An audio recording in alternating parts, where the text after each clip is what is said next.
Save किया था ना? मैं सिर्फ इसलिए गया था क्योंकि उसने मुझे कॉल किया, that's it. But listen तो. Save it for someone else. जिंदगी में सेव करना जरूरी है, मगर जब बात पैसों की हो, सिर्फ सेविंग से काम नहीं चलेगा। इक्विटी म्यूचुअल फंड्स में इन्वेस्ट कीजिए और अपने सेविंग्स को आगे बढ़ने का मौका दीजिए। Mutual fund investments are subject to market risks. Read all scheme-related documents carefully. CBI has filed an FIR under really tough sections of Prevention of Corruption Act and conspiracy read together. Now, Prevention of Corruption Act is one of the toughest laws available with the government in India, particularly with the anti-corruption watchdogs in India. Very tough law, but it is much less tough compared to the law in this case that the suspect who's been accused under this CBI FIR was trying to misuse. And that is the law called NDPS, that is Narcotic Drugs and Psychotropic Substances Act, initially enacted in 1985, then made sometimes tougher and then increasingly read down by courts or made a little bit looser, but still quite draconian. Still so draconian that under that law, it's one of the few laws in India where the principle of innocent until proven guilty is reversed. So guilty until proven innocent.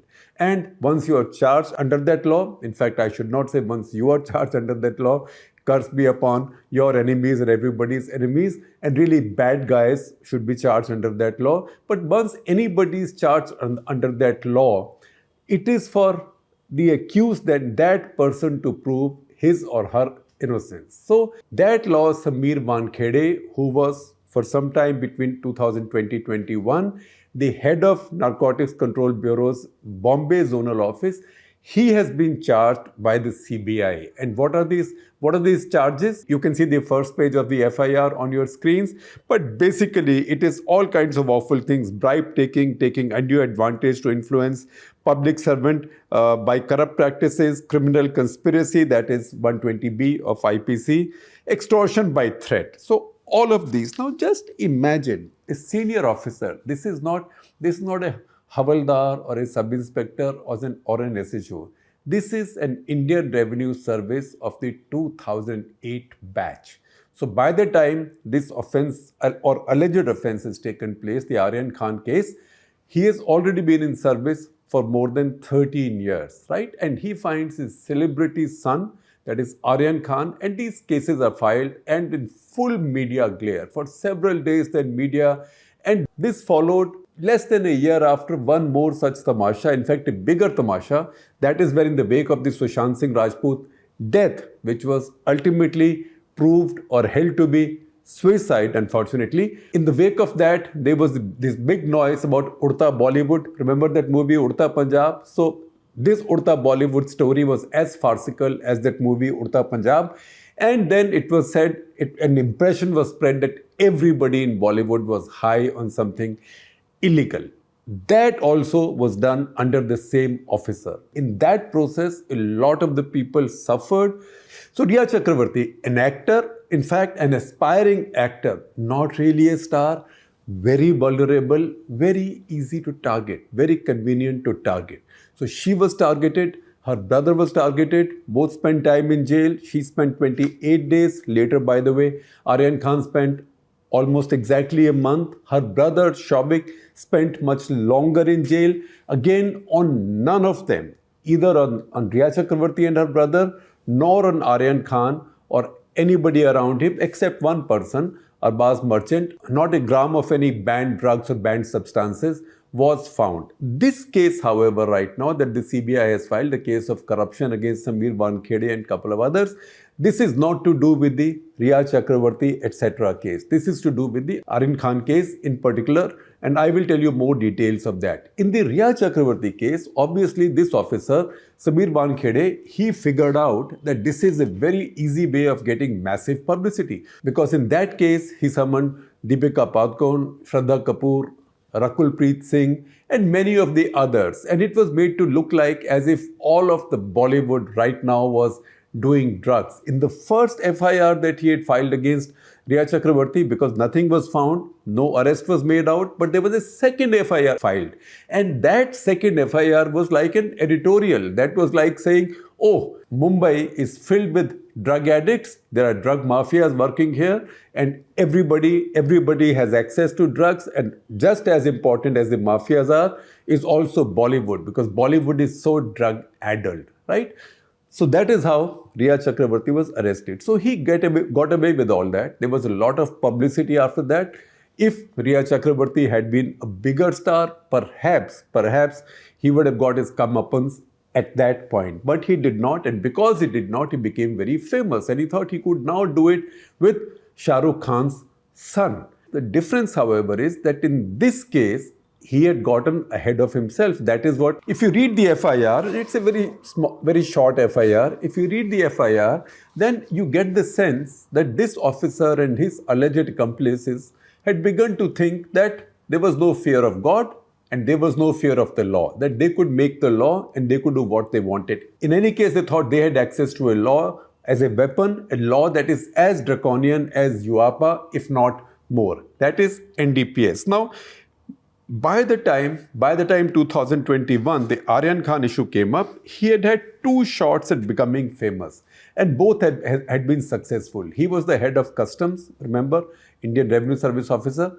He was the head of customs at Mumbai airport, and he would routinely catch film stars coming from overseas for possessing watches, jewelry, etc., etc. And there he had caught really famous film stars, and each one of those cases had given him mega publicity. He had detained, for example, while being the customs head at Mumbai airport, Anushka Sharma, Manisha Lamba, many others. And each time it got into the media and he got a lot of publicity. So he thought he got away with that.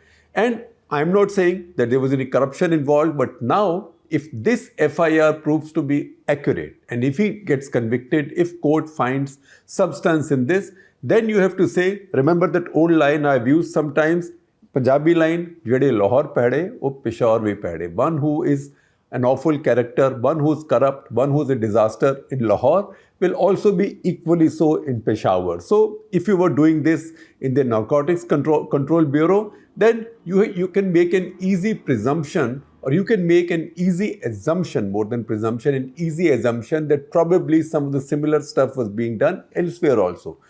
Publicity, we thought, so far we had thought publicity, but if you read this FIR, it is quite clear that even his bosses, in this case NCB, which held an inquiry, departmental inquiry, based on which this FIR has been registered by CBI, which is also a central agency. Based on this, it looks like there was also extortion on the mind. So if there was extortion on the mind now, extortion and blackmail, why would you make a presumption of innocence earlier? That maybe if these methods were being used even earlier, it wasn't just for publicity. It was for something more than publicity. Again, the CBI FIR, based on the NCB's own special inquiry team, SET, based on that says that they talk about assets with Sameer Wankhede, which are very disproportionate to his known sources of income. After all, his salary, his take-home salary, he's a government officer, but just over £1 lakh of rupees. Government officers work on very modest salaries, relatively.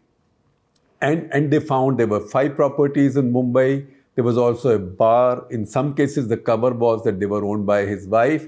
But the CBI will now look into all that. So they've talked about disproportionate assets, disproportionate to his known sources of income.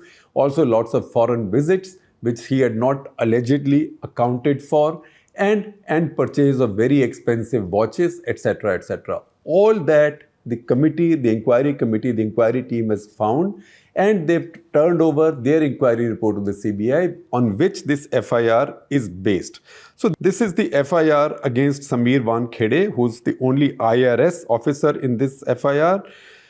Then there is Vish Vijay Singh, who was a superintendent with Narcotics Control Bureau in Mumbai, and Ashish Ranjan, who was the intelligence officer with the same team. The SET, the Special Inquiry Team of NCB, was headed by Gyaneshwar Singh, which gave this report. The main allegation is that once Aryan Khan was picked up, Aryan Khan and some others were picked up, basically Aryan Khan and his family were targeted because everybody knew they were the richest, they had the most resources, they had the most to lose, and they were targeted with the demand of 25 crore rupees. I'm not making this up.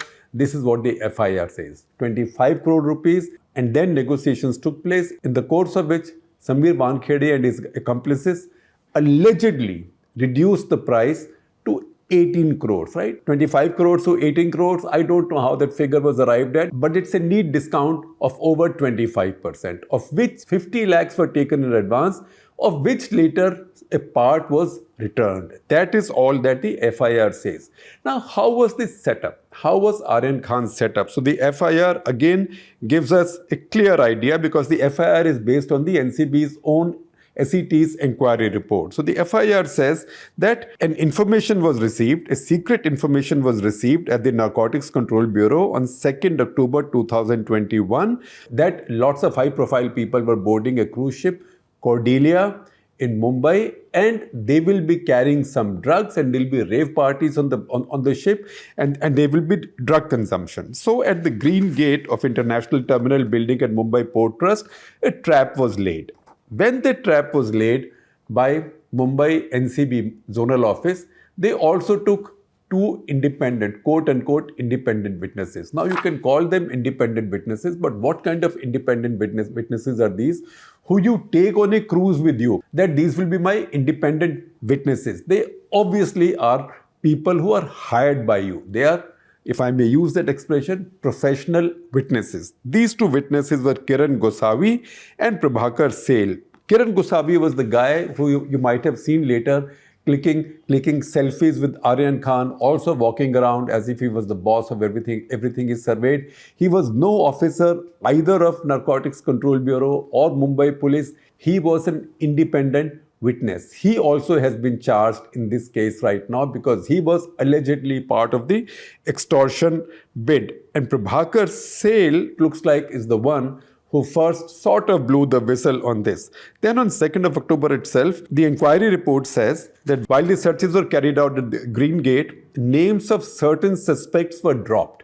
They were not put on the FIR.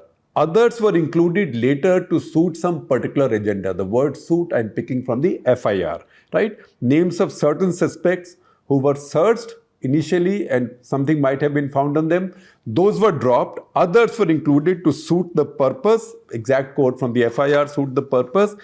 Initially note, for example, investigation note had 27 names. The initial note has 27 names. The modified note had only 10 names. Now, which means of the 27, a lot were dropped, a lot more than 17 were dropped, and then some were added. That's how you arrived at the number of 10. Now, the indication is that these were added, some were let off. Maybe there were some payouts, but although the FIR doesn't say that, there might have been some reason why they were let off. And why were some people added?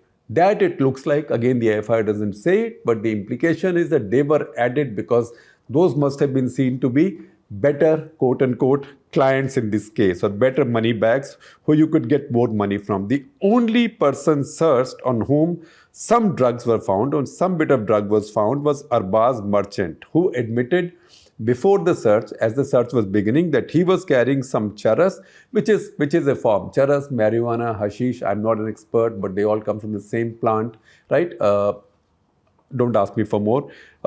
That he was carrying some of it in a Ziploc bag in his shoes, right? So that was caught. That was just a few grams. And I will tell you in a bit how much of a drug haul there was from this ship, from this cruise ship.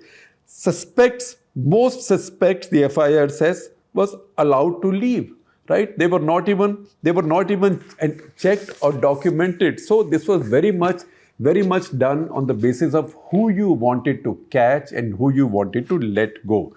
Now, for example, the FIR tells us that Siddharth Shah, who was the supplier, alleged supplier, and whose name figures in many of these chats, he was allowed to walk around freely. Then when the arrests were carried out, particularly Aryan Khan, and there were a couple of other people who were sort of small-time, either actors or aspiring actors, or people who are generally well-known in this social circuit. They were arrested, they were put in a private vehicle owned by these witnesses, and these so-called witnesses, in fact, every time I say witnesses, I have to keep a straight face.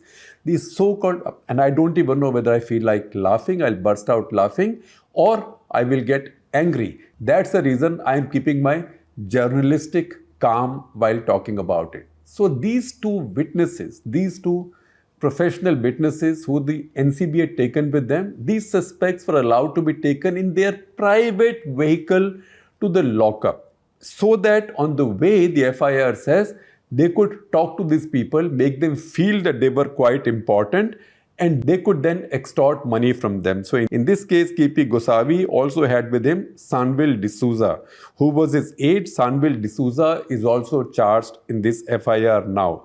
So this was a conspiracy to trap Aryan Khan to get 25 crores out of him, then negotiated down to 18 crores, of which 50 lakhs was taken in advance.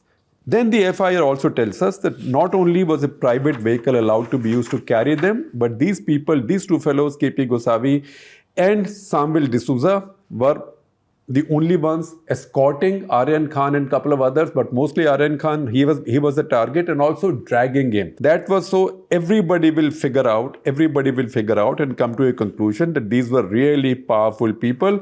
And if you want to make a deal tomorrow to get your people released, particularly Aryan Khan released, these are the ones that you have to negotiate with. Now think about how much of a big haul they made from that cruise ship. Hold your breath and please don't burst out laughing. This is serious business, because people were denied their liberty. In case of Aryan Khan for a month, in case of others also like that, the women also, just for this, found on an entire cruise ship. Cocaine, terrible. How much? 13 grams. Okay, 13 grams of cocaine could get a few people high. I don't know. I have no idea, but 13 grams. But cocaine, 13 grams. Just 13 grams. That is a little over 2 teaspoons, right? Marijuana, 21 grams. That's 5 teaspoons of marijuana, right? Marijuana you can buy on the street in most parts of the country. Marijuana, 21 grams. MDMA or ecstasy, which is party drug, how much? 22 pills. 22 pills.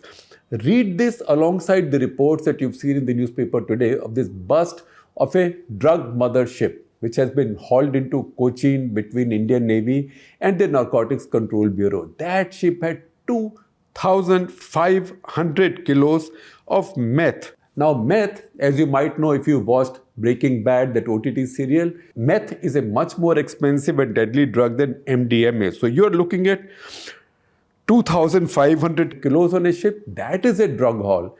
And 22 tablets of meth found on a cruise ship, for which you made such a big story and for which Mumbai's Narcotics Control Bureau was wasting so much of its time. They were wasting so much of their time because their purpose was not to fight drug addiction in Bombay, or their purpose was not to fight drug mafias in Bombay or drug supplies in Bombay.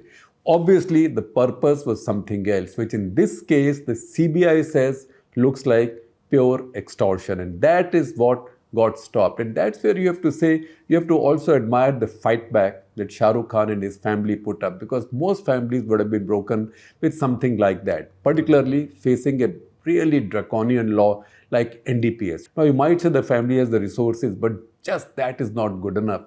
They still had their kid in jail for a full month. That is not a good thing, because nobody should be denied their liberty unfairly. And you can still understand if it's a case of a genuine error. Definitely, this looks like a case of a deliberate frame-up, and that is what the CBI has gone after now. It is still the FIR stage. Much more will happen right now. There will be investigations and there will be trial. And I would suggest all of that will need close watching. At the same time, this is a lesson. I'm giving you opinion now. At the same time, this is a lesson for the governments, for the agencies, particularly agencies armed with such tough laws, that such tough laws also enable a lot of misuse. So everybody needs to be careful, one, about choosing who's given the weapons of these laws, and also when somebody is found misusing these, then to hold them not just accountable, but to punish them in such a way that it's a deterrent for others in the future.